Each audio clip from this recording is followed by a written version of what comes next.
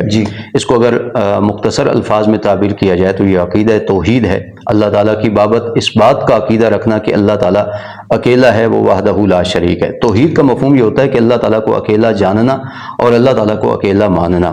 اللہ تعالیٰ اپنی ذات میں، اپنی صفات میں، اپنی عبادات میں، اپنے اختیارات میں وہ وحدہ لا شریک ہے، اس کا کوئی پارٹنر اور کوئی شریک نہیں۔ مخلوق کا کوئی فرد بھی ہو اس کو اللہ تعالیٰ کا شریک نہ ماننا ہی یہ اللہ تعالیٰ کے بارے میں عقیدہ توحید ہے۔ ہاں اگر اس کی اقسام دیکھی جائیں تو علماء کرام نے اس کو 3 قسموں میں بند کر دیا ہے۔ ایک ہے توحید ربوبیت، یہ عقیدہ رکھنا کہ اس کائنات کو بنانے والا اور بنانے کے بعد اس کائنات کو چلانے والا اور اس کی ضروریات کو پورا کرنے والا وہ صرف اور صرف اللہ ہے۔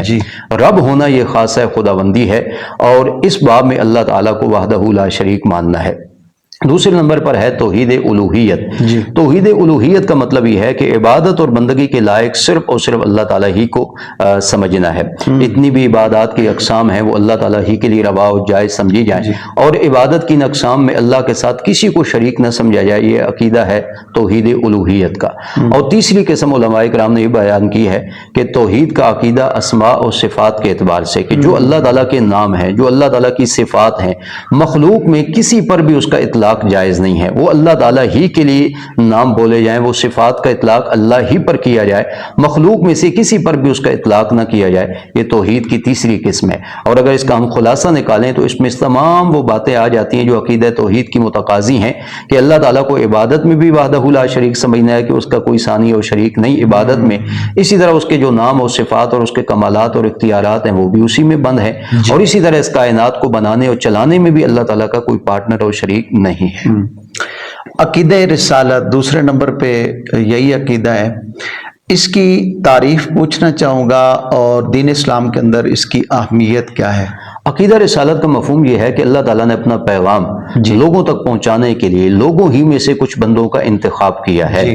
ہماری عقائد کی کتابوں میں لکھا ہے کہ نبی اور رسول کس کو کہتے ہیں؟ ہوا انسان بعثہ اللہ تعالی لتبلیغ احکام شرعیہ، جیسا کہ شرع عقائد مشہور عقیدے کی کتاب ہے اس میں یہ بات درج ہے، اور اس سے یہ مسئلہ بھی سمجھ آ سکتا ہے کہ جتنے بھی انبیاء اور رسول ہوئے ہیں وہ انسانوں ہی میں سے ان کا انتخاب ہوا ہے، جیسا کہ اس تعریف میں بھی لکھا ہے ہوا انسان کہ وہ نبی اور رسول ایک عظیم الشان انسان ہوا کرتا ہے جس کو اللہ تعالیٰ چنتا ہے، اللہ اس تک اپنا پیغام پہنچاتے ہیں اور پھر وہ اللہ تعالیٰ کا پیغام لوگوں تک پہنچاتے ہیں۔ یہ ہے عقیدہ رسالت کا ایک مفہوم۔ اب اس میں انبیاء کرام جتنے بھی اللہ تعالیٰ نے بھیجے ہیں، جن کی تعداد 1,24,000 کم و بیش بنتی ہے، ان سب کو اللہ تعالیٰ کا نمائندہ ماننا، اللہ کا نبی اور رسول ماننا، یہ ہے عقیدہ رسالت۔ اور پھر جناب نبی اکرم صلی اللہ علیہ وسلم جو سب سے آخر میں آئے ہیں، آپ صلی اللہ علیہ وسلم کو آخری نبی ماننا، یہ بھی عقیدہ رسالت ہی میں شامل ہے۔ اور اس عقیدے کی اہمیت کا اندازہ اس بات سے لگایا جا سکتا ہے کہ جب تک اس نمائندہ رسول پر ایمان نہیں لائیں گے اس وقت تک اللہ تعالیٰ کے احکامات کا ماننا اس کی کوئی ویلیو نہیں ہے، بلکہ سب سے پہلے اس نبی کی اس بات پر تصدیق اور یقین کا درجہ دل میں لانا، یہی اس عقیدہ رسالت کے عقیدے کی اہمیت کو اجاگر کرتا ہے۔ آپ نے نبی پاک صلی اللہ علیہ وسلم کی ایک صفت آخری نبی ہونا ارشاد فرمائی ہے، تو اس سے ایک سوال کرنا چاہوں گا کہ عقیدہ ختم نبوت، اس کی مختصر تعریف فرما دیں اور ساتھ ہی اس کی اہمیت بھی مختصراً ارشاد فرمائیں۔ عقیدہ ختم نبوت کا مفہوم یہ ہے کہ آپ صلی اللہ علیہ وسلم پر سلسلہ نبوت اللہ تعالیٰ نے ختم فرما دیا ہے۔ آپ صلی اللہ علیہ وسلم تمام انبیاء کرام کے آخر میں تشریف لائے ہیں۔ جی۔ آپ صلی اللہ علیہ وسلم کے بعد کسی اور کو نبی نہیں بنایا جائے گا، جی۔ بالفاظ دیگر کوئی نیا نبی دنیا میں نہیں آئے گا۔ یہ عقیدہ ختم نبوت ہے، اور یہ جو تعریف کی ہے، یہ جو مفہوم پیش کیا ہے، اگر اس کو ہم جان لیں اور سمجھ لیں تو عقیدہ ختم نبوت بھی سمجھ آ سکتا ہے کہ حضور ہی آخری نبی ہیں، آپ پر نبوت کا دروازہ بند ہے، آپ کے بعد نئے سرے سے کسی کو نبوت اور رسالت نہیں ملے گی۔ اور ساتھ اس بات کی بھی سمجھ آ سکتی ہے، بہت سارے لوگ غلط فہمی کا شکار ہو جاتے ہیں کہ حضرت عیسیٰ علیہ السلام جو قیامت کے قرب میں اتریں گے تو حضرت عیسیٰ علیہ السلام کا آنا کیا حضور کے ختم نبوت کے منافی نہیں؟ علماء کرام نے لکھا ہے کہ حضرت عیسیٰ علیہ السلام پہلے نبی ہو چکے ہیں، آپ صلی اللہ علیہ وسلم سے پہلے ان کو نبوت دی جا چکی ہے، آپ صلی اللہ علیہ وسلم کے بعد کسی کو نبوت کا ملنا یہ عقیدہ ختم نبوت کے منافی ہے۔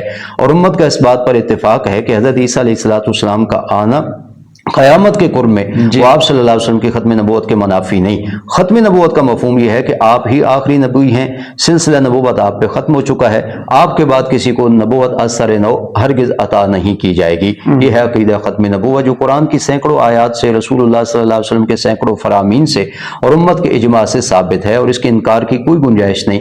اگر کوئی حضور اکرم صلی اللہ علیہ وسلم کی ختم نبوت کا انکار کرے تو وہ شخص دائرہ اسلام سے خارج ہے۔ ملائکہ، آسمانی کتابیں اور آخرت کے حوالے سے ایک مسلمان کا عقیدہ کیا ہونا چاہیے؟ ملائکہ فرشتے اللہ تعالیٰ کی ایک نورانی مخلوق ہیں، لطیف مخلوق ہیں، جو عموماً نظر نہیں آتے، ان کے وجود پر ایمان رکھنا بھی ضروری ہے، اس کو ایمان بالملائکہ کہتے ہیں۔ بہت سارے لوگوں کو یہاں بھی غلط فہمی ہوئی ہے، کئی ایک پڑھے لکھے لوگ جو اپنے تئیں پڑھا لکھا ہونے کا دعویٰ کرتے تھے، انہوں نے فرشتوں کے وجود کا انکار کیا، یا فرشتوں کے وجود کو ایک نئی تعبیر کے ساتھ لوگوں کے سامنے پیش کرنے کی ناکام کوشش کی۔ اہل سنت والجماعت کا اس بات پر اتفاق ہے کہ فرشتے اللہ تعالیٰ کی ایک مخلوق ہیں، اور ہر وقت وہ تابعداری اور فرما برداری میں لگے ہیں۔ لا یعصون اللہ ما امرہم ویفعلون ما یؤمرون، یہ ان کی شان ہے، یہ ان کے وجود پر ایمان رکھنا ضروری ہے۔ فرشتوں کی اللہ تعالیٰ نے مختلف ڈیوٹیاں لگا رکھی ہیں، کچھ فرشتے ایسے ہیں جو اللہ تعالیٰ کا پیغام لانے پر مامور تھے، جیسے حضرت جبرائیل امین، کچھ اور فرشتے ہیں جن کی اللہ تعالیٰ نے مختلف ڈیوٹیاں لگا رکھی ہیں۔ تو فرشتوں کے وجود پر ایمان لانا بھی بنیادی عقائد میں سے ہے، اس کے انکار کی بھی گنجائش نہیں۔ آپ نے آخرت کے حوالے سے پوچھا کہ یوم آخرت، اس کا مفہوم کیا ہے؟ اس کا مفہوم یہ ہے کہ یہ دنیا مادی ہے، فانی ہے، فنا ہو جائے گی، اور اس کے بعد ایک نیا جہان قائم کیا جائے گا جس کو یوم القیامہ کہا جاتا ہے، یوم آخرت کہا جاتا ہے۔ اس پر ایمان رکھنا بھی ضروری ہے، جہاں پھر سے جنات کو اور انسانوں کو اللہ تعالیٰ نے اپنے روبرو پیش کرنا ہے، ان کی زندگی کا حساب کتاب کرنے کے بعد ان کے لیے جنت اور جہنم کے فیصلے کرنے ہیں۔ یہ عقیدہ بھی بنیادی عقائد میں سے، اور تمام شریعتوں میں یہ مشترکہ عقیدہ رہا ہے۔ اس کے بھی انکار کرنے والوں کو علماء کرام نے لکھا ہے کہ وہ آدمی دائرہ اسلام سے خارج ہے۔ اس پر ایمان لائے بغیر بھی انسان اپنی ایمان کی تکمیل نہیں کر سکتا۔ تو یہ عقیدہ آخرت سے متعلق قرآن و سنت سے ماخوذ ایک مفہوم ہے جو آپ کے سامنے پیش کیا، اور اس کو سمجھنا اور اس کے مطابق عقیدہ رکھنا ضروری ہے۔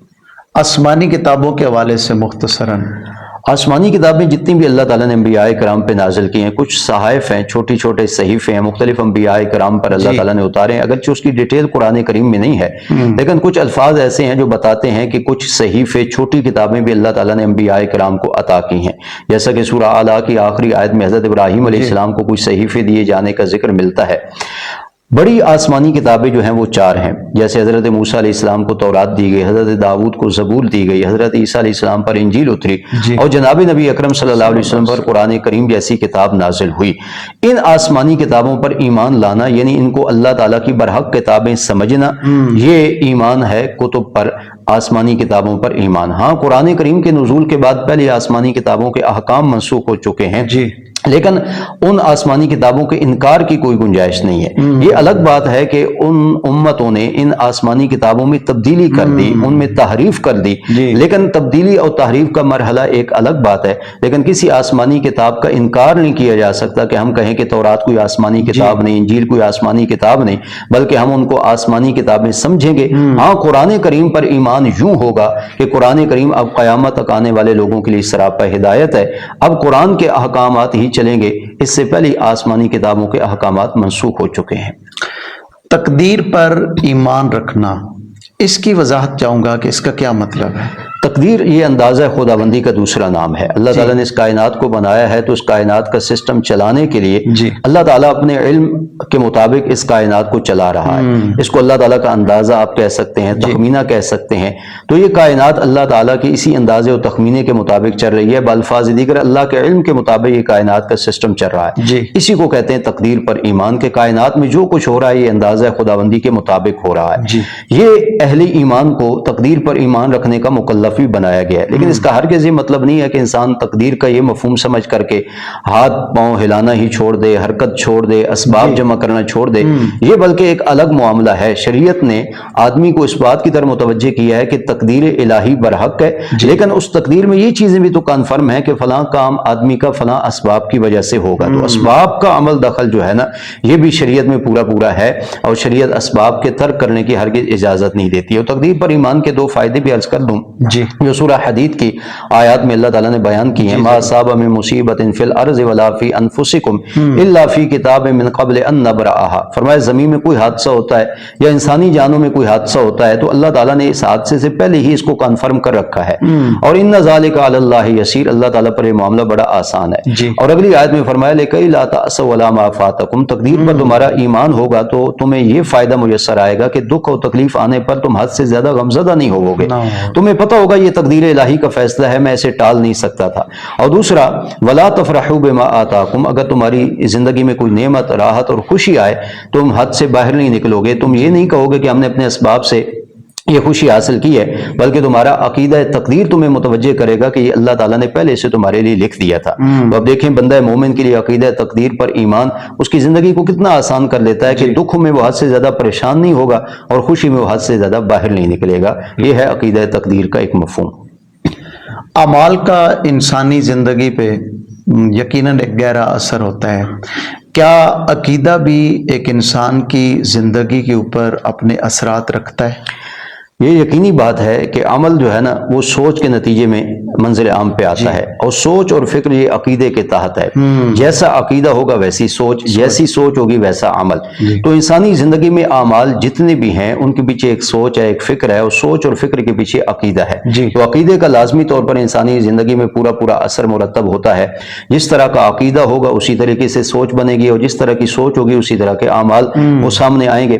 عقیدہ درست ہے تو سوچ اچھی ہے، عقیدہ ٹھیک ہے تو اعمال اچھے ہیں۔ تو انسانی زندگی میں اس کا پورا عمل دخل ہم دیکھ سکتے ہیں کہ عقیدے کی بنیاد پر ہی انسانی زندگی میں یہ اعمال مرتب ہوتے دکھائی دیتے ہیں، اور ان کا نتیجہ ہم اپنی آنکھوں سے دیکھ سکتے ہیں۔ اللہ دنیا میں بے شمار ایسے لوگ ہیں جن کے انتہائی اچھے اخلاق ہیں، جنہوں نے ویلفیئر کے بہت بڑے پروجیکٹس جو ہے وہ انہوں نے کیے ہیں، انسانی فلاح کے لیے ان کی بہت زیادہ خدمات ہیں۔ تو پوچھنا یہ چاہوں گا کہ کیا یہ اچھے اخلاقیات کا مظاہرہ کرنا یا بہت حد سے زیادہ نیکیاں کر لینا یا یہ کافی ہیں آخرت کی نجات کے لیے؟ آخرت کی نجات کے حوالے سے آپ نے پوچھا کہ کیا یہ چیزیں کافی ہیں، تو فقط اعمال عقیدے کے بغیر، ایمان کے بغیر، فقط اخلاقی پہلو یا فقط رفاع عامہ کے کام ایمان اور عقیدے کے بغیر آخرت کی نجات کے لیے ہرگز کافی نہیں ہے۔ ہاں دنیا میں ان کے فوائد ضرور ہوں گے کہ دنیا ان کاموں سے فائدہ حاصل کر رہی ہے، بات جہاں تک ہے نا آخرت کی نجات کی، تو آخرت کی نجات کے لیے عقیدہ اور ایمان ہی ضروری ہے۔ بلکہ یہ بات بطور سبق کے ہمارے ناظرین پلے باندھ لیں کہ کل قیامت کے دن سب سے پہلے ایمان اور عقیدے کو پرکھا جائے گا۔ اگر عقیدے اور ایمان کے معاملے میں انسان پاس ہوا تو پھر اس کے اعمال بھی کھلیں گے، پھر اس کے اخلاق بھی دیکھے جائیں گے، پھر اس کے معاملات بھی کھولے جائیں گے۔ لیکن اگر عقیدے اور ایمان کے ٹیسٹ ہی میں بندہ فیل ہو گیا تو پھر نہ اعمال کسی کام کے، نہ اخلاق کسی کام کے، نہ معاملات وہاں بندے کے کھولے جائیں گے۔ یہ جو ترتیب ہے یہ شریعت کی بتائی ہوئی ترتیب ہے۔ اسی ترتیب کو مد نظر رکھ کر کے ہم اپنی دنیا میں تیاری کریں۔ سب سے پہلے اپنے عقیدے اور ایمان کی فکر کریں، پھر اس پر اعمال، اخلاق اور معاملات کی ترتیب کو درست کریں۔ اگر کہیں یہ سستی اور غفلت پائی جاتی ہے کہ ہم عقیدے اور ایمان کی فکر کیے بغیر ان کاموں میں لگ جاتے ہیں کہ اعمال درست کرنے میں لگے ہیں، اخلاق سنوارنے میں لگے ہیں، معاملات کی درستگی میں لگے ہیں، دنیا میں تو اس چیز کا فائدہ دنیا والوں کو ہوگا لیکن آخرت میں نجات نہیں ہوگی. تو وہ جو ترتیب قرآن و سنت نے بتائی ہے اس ترتیب کو اگر ہم مد نظر رکھیں تو دنیا میں بھی فائدہ اور آخرت میں بھی فائدہ ہوگا. تو کل قیامت کے دن سب سے پہلے عقیدہ اور ایمان ہی ٹیسٹ ہوگا, اس کے بعد اعمال کی فہرست کھولی جائے گی اور اخلاق اور معاملات دیکھے جائیں گے. کیا اعتقادی کمزوری کی کچھ علامات بھی ہیں کہ جن کو سامنے رکھتے ہوئے ایک عام بندہ یہ سمجھ پائے کہ اس کے اندر خدا نخواستہ عقائد کے حوالے سے کمزوریاں پائی جاتی ہیں؟ عقیدہ اور ایمان جس قدر اس کی بنیاد کے حوالے سے ہم نے بات کی ہے تو بنیاد جتنی مضبوط ہوگی اتنے ہی آدمی دیکھ سکے گا کہ اس آدمی کی زندگی میں کیسا انقلاب ہے, اور بنیاد جتنی کمزور ہوگی اس کا نتیجہ بھی ہم اپنی آنکھوں سے دیکھ سکتے ہیں. آپ نے سوال یہ کیا ہے کہ کیا اس کا اثر ہم اپنی زندگی میں دیکھ سکتے ہیں, تو دیکھا جا سکتا ہے. اگر عقیدہ کمزور ہے تو اللہ تعالیٰ پر توکل اور یقین کمزور نظر آئے گا, انسان مصیبتوں پر واویلا کرتا ہوا نظر آئے گا, اپنے پروردگار کا شکوہ کرتے ہوئے نظر آئے گا, بے دینی کی روش پہ آدمی چل پڑے گا. چونکہ عقیدہ اور ایمان بنیاد ہے, وہی بندے کو دین سے اور باقی امور سے جوڑتا ہے. جب اسی میں کمزوری دکھے گی تو باقی دین کے امور میں بھی کمزوری دکھے گی. ایسے آدمی کو آپ عبادتوں میں سست پائیں گے, ایسے آدمی بھی بہت ساری اخلاقی, عملی اور معاملے کے اعتبار سے بھی کمزوریاں دکھیں گی, کیونکہ یہ ساری چیزوں کی بنیاد عقیدہ اور ایمان ہے. اگر وہ مضبوط ہے تو انسان کے یہ سارے معاملات مضبوط تر ہوں گے, اور اگر عقیدہ اور ایمان ہی کمزور ہے تو اس کا لازمی عنصر ہم اپنی زندگی میں دیکھ سکتے ہیں کہ اس میں بھی کمزوری واقع ہوگی. انسان اعتقادی طور پہ کمزور کیوں ہوتا ہے؟ اس کے اسباب جاننا چاہوں گا کہ کن اسباب کی بنیاد پہ ایک عام بندہ اعتقادی کمزوری کا شکار ہوتا ہے؟ اس کی بنیادی وجہ تو ہے دین سے دوری, بلکہ اگر میں کہوں کہ قرآن کریم اللہ تعالیٰ کی کتاب سے دوری, جو اصل ایمان اور عقیدے کا ماخذ ہے. ایک بندہ اگر ویسے دین سے وابستہ ہے, باقی امور سے وابستہ ہے, مگر اللہ تعالیٰ کی کتاب قرآن کریم سے وہ غافل ہے, اس کو نہیں سمجھ پاتا, اس کے مفہوم اور معنی تک اس کی رسائی نہیں ہے, وہ اس کے مطابق قرآنی عقیدہ کیسے مستنبط کرے گا اور کیسے لے گا؟ تو عقیدے میں یہ بنیاد بنتی ہے کہ اگر آدمی قرآن کریم جیسی بنیادی کتاب سے دور ہے یا دینی امور سے دور ہے تو یہ چیزیں لازمی باتیں عقیدے کی کمزوری کا باعث بنتی ہیں. دوسرے نمبر پر یہ ہے کہ برے لوگوں کی صحبت. اگر آدمی ایسے لوگوں کی صحبت کا حصہ ہے جن کے خود عقائد کمزور ہیں یا وہ عقائد ہیں جو باطل نظریات پر مبنی ہیں, تو لازمی بات ہے آدمی کے عقیدے میں کمزوری واقع ہوگی, بلکہ وہ جو کچھ بچا کچا صحیح عقیدہ تھا وہ بھی متاثر ہو جائے گا. تیسرے نمبر پر سوشل میڈیا کا جو منفی استعمال ہے نا, اس پر آپ دیکھیں کیسے لوگ بیٹھے ہوئے ہیں کہ جو غلط نظریات کو پروموٹ کر رہے ہیں. تو جب آدمی سوشل میڈیا سے ایسے لوگوں کی باتوں کو سنے گا اس کے عقیدے پر اس کا لازمی اثر پڑے گا. اسی طریقے سے آدمی دین کے معاملات میں دلچسپی نہ رکھے اور دین سے بالکل اپنے آپ کو بیگانہ کرے تو اس کا بھی لازمی نتیجہ یہ نکلتا ہے. اس طرح دنیا کی محبت میں آدمی کبھی کبھی مستغرق ہو کر اپنے عقیدے اور ایمان سے ہاتھ دھو بیٹھتا ہے, تو یہ بھی ایک کمی کی وجہ ہے. اسی طریقے سے آدمی مالی محبت کے ساتھ ساتھ ایسے امور میں مبتلا ہو جائے جو نفس کا تقاضا کرتے ہیں, نفس کی تسکین کا باعث بنتے ہیں, تو نفس کے حملوں کی وجہ سے بھی آدمی عقیدے اور ایمان کی کمزوری میں اس کا شکار ہو سکتا ہے. تو یہ چند وہ اسباب ہیں جن اسباب کو اگر نوٹ کیا جائے تو یہ عقیدے کی کمزوری کا باعث بنتے ہیں. دین سے دوری, خصوصاً قرآن مجید سے دوری, سوشل میڈیا کا غلط استعمال, برے لوگوں کی صحبت میں بیٹھنا, دنیا کی محبت اور ان چیزوں کو دل میں جگہ دینا, اور اسی طریقے سے نفس کے حملوں سے آدمی اپنے آپ کو نہ بچائے تو لازمی بات ہے عقیدے اور ایمان کی کمزوری کا شکار ہوگا. عقیدہ بڑا حساس معاملہ ہے. اگر کسی بندے کو کسی عقیدے کے بارے میں کوئی الجھن درپیش ہو, سوال پیدا ہو جائے, تو اسے کیا کرنا ہوگا؟ اس کا ایک حل تو یہ ہے کہ جب بھی عقیدے کے معاملے میں کوئی الجھن ہو یا عقیدے کے معاملے میں جو بندہ کنفیوژن کا شکار ہو جائے, اگر اس کو خود دسترس ہے, قرآن و سنت کو سمجھ سکتا ہے, تو وہ قرآن و سنت کی طرف رجوع کرے. لیکن عوام الناس میں چونکہ یہ صلاحیت کم ہوتی ہے, تو اس لیے میں یہ مشورہ دوں گا کہ ان کو چاہیے وہ مستند علماء کرام کی طرف متوجہ ہوں, اہل حق علماء کی طرف متوجہ ہوں, وہ ان کی رہنمائی کریں. کیونکہ عقیدہ اور ایمان تو بنیادی چیز ہے. اگر اس میں آدمی کنفیوژن کا شکار رہے, اور اللہ نہ کرے کہ ایسی کنفیوژن لے کر دنیا سے گزر جائے, تو دنیا بھی جاتی رہی اور آخرت بھی خراب ہوگی. اس لیے آدمی کو چاہیے کہ وہ اہل حق علماء کرام سے عقیدے کی اصلاح کے معاملے میں ضرور ضرور رہنمائی لے، اور ساتھ ساتھ ان اسباب اور موانع سے بھی اپنے آپ کو بچائے جس کی وجہ سے عقیدہ اور ایمان کمزور ہوتا ہے۔ جیسے پہلے میں نے کہا سوشل میڈیا سے وہ ایسے لوگوں کو سن رہا ہے جن کے عقیدے خود کمزور ہیں، وہ الہاد کے راستے پہ لوگوں کو ڈال رہے ہیں، شرک و کفر کے راستے پہ لوگوں کو ڈال رہے ہیں، تو ایسے لوگوں سے بھی اپنے آپ کو بچائے، بری صحبت سے بھی اپنے آپ کو بچائے۔ اگر باقی اسباب عقیدے کی کمزوری یا کنفیوژن کا سبب بن رہے ہیں تو ان سے بھی بائیکاٹ کرے، تب جا کر کے آدمی کے عقیدے کی اصلاح ہوگی۔ عقیدہ بیس ہے، ابھی تک کی گفتگو کا یہی خلاصہ سمجھ پایا ہوں۔ تو جب بنیاد ہے تو اس کو ابتدا ہی سے لے کر کے چلنے کی ضرورت ہے۔ میں پوچھنا یہ چاہ رہا ہوں کہ بچپن ہی سے انسان کو دین اسلام کے عقائد سے آگاہی حاصل ہونا ضروری ہے، تو بچوں میں عقائد کی پختگی پیدا کرنے کے لیے یقیناً پیرنٹس کا کردار سامنے آتا ہے، تو والدین کو کیا کرنا چاہیے؟ سب سے پہلے تو والدین اپنے عقیدے کی اصلاح کریں۔ اگر ان کا عقیدہ ٹھیک ہوگا تو وہ اپنی اولاد کو صحیح عقیدہ پرووائڈ کر سکیں گے۔ یقیناً اگر ان کے عقیدے میں خود سکم پایا جاتا ہے، کمزوری پائی جاتی ہے، ناقص عقیدہ ہے، اور اللہ نہ کرے کہ وہ خود کفر و شرک والے عقیدے میں مبتلا ہیں، تو اولاد کو بھی یہ عقیدہ منتقل کریں گے۔ تو صحیح عقیدے کی فکر ہر آدمی کو ضروری ہے کہ وہ کرے۔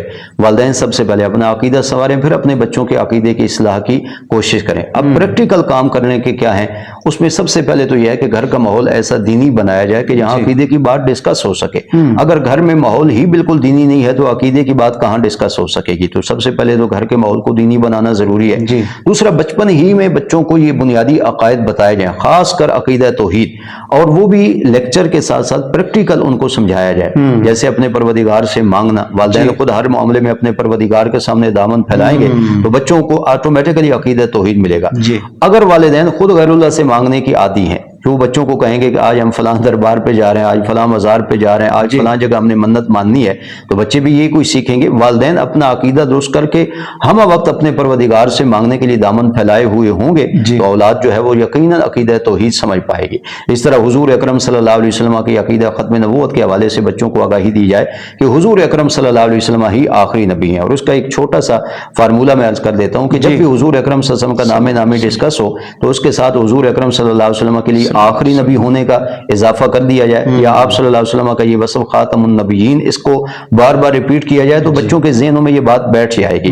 اسی طرح باقی جو بنیادی چیزیں ہیں نا، فرشتوں کے وجود سے متعلق ان کو آگاہی دی جائے، آخرت کا تصور بچوں کے ذہنوں میں لایا جائے، اور بچوں کا ذہن اس وقت جو ہے نا وہ ایک خالی تختی کی طرح ہوتا ہے، اس پہ جو کچھ نقش کیا جائے وہ فوراً نقش ہو جاتا ہے۔ تو مثبت عقائد، صحیح عقائد بچوں کو ذہن نشین کرائے جائیں تو اس کا لازمی نتیجہ جو ہے نا وہ اصلاح کی صورت میں دنیا دیکھے گی۔ اعتقادی فساد کا جو ذریعہ ہے یا سبب ہے، وہ میں سمجھتا ہوں کہ کچھ انسان سے غلطیاں ہوتی ہیں جس کی بنیاد پہ وہ عقیدے غلط کر بیٹھتا ہے، تو ایسی ممکنہ طور پہ کون سی غلطیاں ہیں یا ان سے کیسے بچا جا سکتا ہے؟ سب سے پہلی بات تو یہ ہے کہ آدمی کسی کو سن کر کوئی عقیدہ بناتا ہے تو آدمی اپنی سماعتوں کی حفاظت کرے کہ وہی بات سنے کہ جو صحیح ہو، حق پر مبنی ہو۔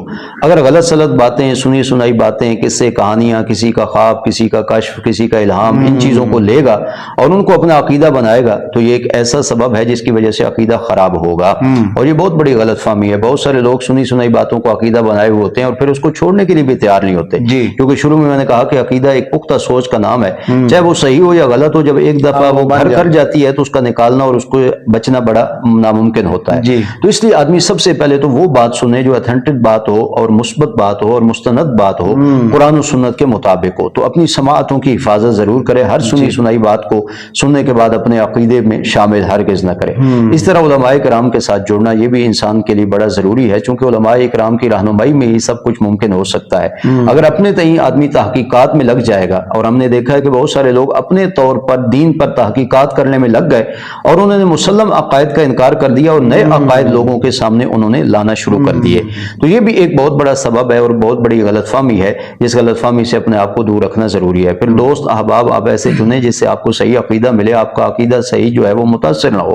اگر ایسے ہی لوگوں کے ساتھ ملے جلے ہم رہیں گے تو لازمی بات ہے ہم صحیح عقیدے کی طرف ہرگز نہیں آ سکیں گے۔ تو یہ چند ایسے ٹپس ہیں جن پر اگر فوکس کیا جائے تو یقیناً اصلاح ممکن ہوگی۔ اہل سنت والجماعت ایک منہج کا نام ہے، عقائد کے حوالے سے اہل سنت والجماعت کے اندر نمایاں خصوصیات کون سی ہیں؟ آپ نے کہا کہ اہل سنت والجماعت ایک منہج کا نام ہے، یقیناً بات یہی ہے۔ جی اہل سنت والجماعت کی خصوصیت یہ ہے کہ ان کے ہاں معیار جناب نبی اکرم صلی اللہ علیہ وسلم کی ذات گرامی اور آپ صلی اللہ علیہ وسلم کے مقدس جماعت صحابہ اکرام ہے۔ جو عقائد و نظریات، جو سوچ اور جو فکر اور جو تعلیمات حضور سے اور حضور کے صحابہ سے ملی ہے، اہل سنت والجماعت نے اس کو اپنا عقیدہ اور عمل بنایا ہے۔ یہ ایک نمایاں خصوصیت ہے کہ ہم آپ صلی اللہ علیہ وسلم کے ساتھ ساتھ آپ کے صحابہ اکرام کو بھی آئیڈیل مانتے ہیں۔ یہی وجہ ہے کہ اہل سنت والجماعت اس باب میں سب سے نمایاں ہے۔ کئی لوگوں نے تو فقط حضور اکرم صلی اللہ علیہ وسلم کی ذات گرامی تک اپنے آپ کو محدود رکھا اور صحابہ اکرام رضوان اللہ تعالی علیہ مجمعین کو بھی آئیڈیل بنانا چھوڑ دیا۔ لازمی نتیجہ ہے کہ وہ لوگ بھی اہل سنت والجماعت کے معیار پہ پورے نہیں اترتے اور اہل سنت والجماعت سے باقاعدہ خارج بھی قرار دے دیا گیا ایسے لوگوں کو جو صحابہ اکرام رضوان اللہ تعالی علیہ مجمعین کو معیار حق نہ سمجھے، آئیڈیل نہ سمجھے یا ان کو قول و فعل کو حجت نہ سمجھے۔ تو اہل سنت والجماعت کا یہ نمایاں پہلو ہے کہ وہ حضور اور حضور کے صحابہ اکرام ان کی تعلیمات کو وہ نمایاں طور پر لیتے ہیں، اور ساتھ ساتھ اہل سنت والجماعت کی نمایاں خصوصیت یہ ہے کہ ان میں افراط و تفریط نہیں، تعصب و ضد نہیں ہے۔ اعتدال کا دوسرا نام جو ہے نا وہ اہل سنت والجماعت یہ ایک منہج ہے، اس میں تعصب نہیں ہے، افراط و تفریط نہیں ہے۔ اہل سنت کے عقائد کو جب ہم دیکھیں گے تو اس میں یہ بات کھل کر ہمارے سامنے آئے گی کہ واقعتاً اہل سنت والجماعت کی یہ دو نمایاں خصوصیات ہیں۔ ایک تو انہوں نے آپ صلی اللہ علیہ وسلم اور آپ کے صحابہ کو آئیڈیل مانا ہے، اور دوسرا ان کے اندر اعتدال موجود ہے، کوئی ذاتی رائے، تعصب یا ہر دھرمی یا ضد کا کوئی عنصر نہیں پایا جاتا۔ ایک مسلمان کو اگر عقائد سیکھنے ہوں تو عقائد سیکھنے کے حوالے سے وہ ابتدا کہاں سے کرے گا؟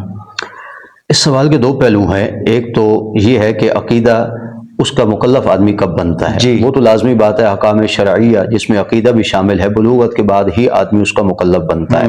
اگر بلوغت کے بعد اس نے عقیدہ اور اپنا ایمان درست نہ کیا تو ظاہر بات ہے وہ گمراہوں کی فہرست میں شامل ہوگا، اس پر عقاب اور اللہ تعالیٰ کی سزا اور یہ سارے احکامات لاگو ہوں گے۔ ہاں، جہاں تک دوسری بات ہے کہ وہ کہاں سے سیکھے، کہاں کا مطلب بھی دو چیزوں کی طرف اشارہ کرتا ہے۔ ایک تو یہ ہے کہ وہ ماخذ جو ہے نا کہ کہاں سے وہ عقائد سیکھے، تو وہی بات ہے کہ قرآن و سنت اور اسی طریقے سے اجماع امت سے جو مسلم عقائد ہیں انہی پر وہ فوکس کرے اور ان کو اپنا عقیدہ بنائے۔ جو ایمانی شقیں ہم نے اس سے پہلے ڈسکس کی ہیں، شریعت بتاتی ہے، انہی پر فوکس کرے۔ اور دوسرا کہاں سے مراد یہ ہے کہ کس عمر سے، کس زاویے سے وہ سیکھے، تو وہ اپنے والدین سے سیکھے گا، اپنے گھر کے ماحول سے سیکھے گا۔ اگر وہ اس چیز پر فوکس کرے کہ مجھے ان چیزوں کی طرف ضروری ہے، اور آج کل ماشاءاللہ بچے جو ہیں وہ اتنے ذہین تو ہوتے ہی ہیں کہ ان چیزوں میں وہ بڑی دلچسپی لیتے ہیں، یہاں تک کہ آپ دیکھیں نا کہ اگر وہ غلط سوچ کو لے رہے ہیں تو اس کی جگہ وہ اچھی سوچ کو بھی تو لے سکتے ہیں۔ وہ غلط نظریے کو اگر لے رہے ہیں بچپن میں تو اچھے نظریے کو تو بھی لے سکتے ہیں۔ لہٰذا ان کو چاہیے کہ گھر کے ماحول میں ایسا عقیدہ و نظریہ لیں جو واقعتاً ان کو مثبت عقائد و نظریات کی طرف لے جا سکے۔ تو بچپن ہی سے اس بات پر فوکس کرنا چاہیے، اور بلوغت کے بعد تو آدمی اپنے صحیح عقیدے اور ایمان کے ساتھ ہی پہچانا جائے گا، اور اسی کے بعد اس کے اعمال، اخلاق اور معاملات کا کھاتہ کھلے گا۔ جی اچھا، اس کے اپوزٹ ایک اور چیز پائی جاتی ہے، بہت سارے لوگ وہ اعتقادی طور پر درست سمت میں چل رہے ہیں، یا یوں کہہ لیں کہ ان کے عقائد درست ہیں، لیکن عملی طور پر، اخلاقی طور پر، یا عبادات کے حوالے سے یا معاملات کے حوالے سے ان میں بہت زیادہ کمزوریاں پائی جاتی ہیں۔ تو اس حوالے سے آپ کیا کہنا چاہیں گے کہ محض عقیدے کی درستگی ہی نجات کے لیے کافی ہے یا آگے بھی کچھ کرنا ہوگا؟ ایک ہے نفس عقیدہ اور نفس ایمان، وہ تو ان چیزوں پر ایمان لانے کا نام ہے، اور وہ تصدیق قلبی ہے، دل میں جب یقین آ گیا، لیکن اسی پر انحصار کر کے آدمی بیٹھ نہ جائے، بلکہ اس ایمان کی ترقی کی بھی منازل ہیں۔ ان ترقی کی منازل کو طے کرنا ہے تو آدمی کو اعمال سے جڑنا ہوگا، اپنے اخلاق سنوارنے ہوں گے اور اپنے معاملات درست کرنے ہوں گے۔ یہ وجہ ہے کہ شریعت نے تصویر کے دونوں رخ ہمارے سامنے رکھے ہیں، نفس ایمان اور نفس عقیدہ کی وضاحت بھی کی ہے اور اس کی فضیلت بھی بتائی ہے۔ یہ بات مسلم ہے کہ نفس عقیدہ اور نفس ایمان ہی کی وجہ سے جنت کا ٹکٹ ملے گا، لیکن جنت کے جو درجات ہیں نا وہ بندے کو اعمال کی وجہ سے ملیں گے۔ اگر یہ ہمارے ناظرین اس بات کو پلے باندھ لیں تو یقیناً ان کے لیے اعمال کی اہمیت اور اخلاق اور معاملات کی اہمیت کا سمجھنا معاملہ آسان ہو جائے گا کہ جنت کا ٹکٹ تو ملے گا ایمان کی بنیاد پر، نفس عقیدہ کی اصلاح کی بنیاد پر، لیکن جو جنت کی منازل اور جنت کے درجات ہم کو حاصل ہونے ہیں نا وہ اعمال اور ان چیزوں پر ڈیپینڈ کرتے ہیں۔ تو اس لیے صرف اپنے آپ کو نفس عقیدہ تک محدود کر لینا یہ مناسب نہیں ہے، بلکہ اس نفس عقیدہ کے بعد اور نفس ایمان کے بعد اس ایمان کے درجات کو پانے کی بندہ کوشش کرے۔ ایمان کی لذت کا ذکر احادیث میں آتا ہے۔ ایمان کی لذت کیسے ملے گی؟ اعمال کی وجہ سے ملے گی۔ ایمان کی ترقی کا ذکر احادیث میں آتا ہے اور قرآن کریم میں ایمان کی زیادتی کی باتیں کی گئی ہیں۔ تو یہ ساری صورتیں تب سامنے آئیں گی کہ جب بندہ نفس ایمان اور نفس عقیدہ کے بعد اعمال، معاملات اور اخلاق کی اصلاح کی طرف جائے۔ تو یہ ایک بڑی غلط فہمی پائی جاتی ہے کہ کئی لوگ صرف اپنے آپ کو نفس ایمان تک روک لیتے ہیں اور ان چیزوں کی طرف متوجہ نہیں ہوتے، اور کئی لوگ اس کے برعکس صرف اعمال، اخلاق اور معاملات میں گھرے ہوئے ہیں اور ان کی اصلاح میں لگے ہوئے ہیں، اور نفس عقیدہ اور نفس ایمان کی انہیں کوئی فکر نہیں ہے۔ تو یہ دونوں پہلو ہمیں مد نظر رکھنی چاہیے اور اعتدال کے ساتھ ہمیں چلنا چاہیے تاکہ بیلنس برابر ہو، دنیا بھی سنورے اور آخرت کا معاملہ بھی درست ہو سکے۔ ناظرین، عقیدے کے حوالے سے الحمدللہ بہت ہی اہم اور ضروری باتیں آپ حضرات کے ساتھ شیئر کر دی گئی ہیں۔ سماعت کیجئے گا، دوسرے لوگوں تک پہنچائیے گا۔ ایک اچھی چیز کا دوسرے لوگوں سے شیئر کرنا یہ صدقہ جاریہ ہے۔